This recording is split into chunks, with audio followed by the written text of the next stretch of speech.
একটা মজার কথা বলে আমি আস্তে আস্তে শেষের দিকে যাবো, আলোচনা কিন্তু আর লম্বা হবে না, রমাদান দিয়ে শেষ করবো। শোনেন, এক ব্যক্তি খুব বেশি কাঁদে, তো ওই ব্যক্তির সামনে গিয়ে একজন একটা কৌতুক বলছে, কৌতুকটা বলছে, সে ব্যক্তি বলছে আমি এই কৌতুক বহুদিন শুনছি, এই কৌতুক শুনে আমি অনেকদিন হাসছি, একই কৌতুক কতবার আমাকে শোনাও।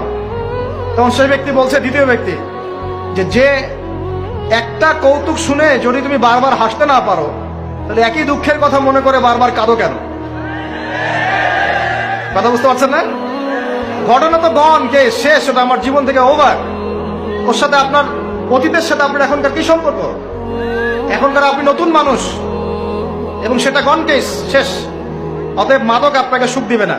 সেজদা, অজু করে সেজদা মানে নামাজ, এবং দুই সবচেয়ে আমার সবচেয়ে ফেভারিট জিনিস, সেটা হলো আল কোরআন তেলাওয়াত। আল কোরআন অর্থ বোঝেন চাই নাই বোঝেন, আপনি তেলাওয়াত করতে থাকেন, মনের সব কষ্ট চলে যাবে ইনশাআল্লাহ। এমন একটা শান্তি ফিল করবেন, এই শান্তির কথা যদি ওই যে পশ্চিমারা জানতো না, তাহলে এখানেই বোম মারা শুরু করতে থাকে। কথা বুঝতে পারছেন? আল্লাহ আমাদেরকে বোঝার তৌফিক দান করুন।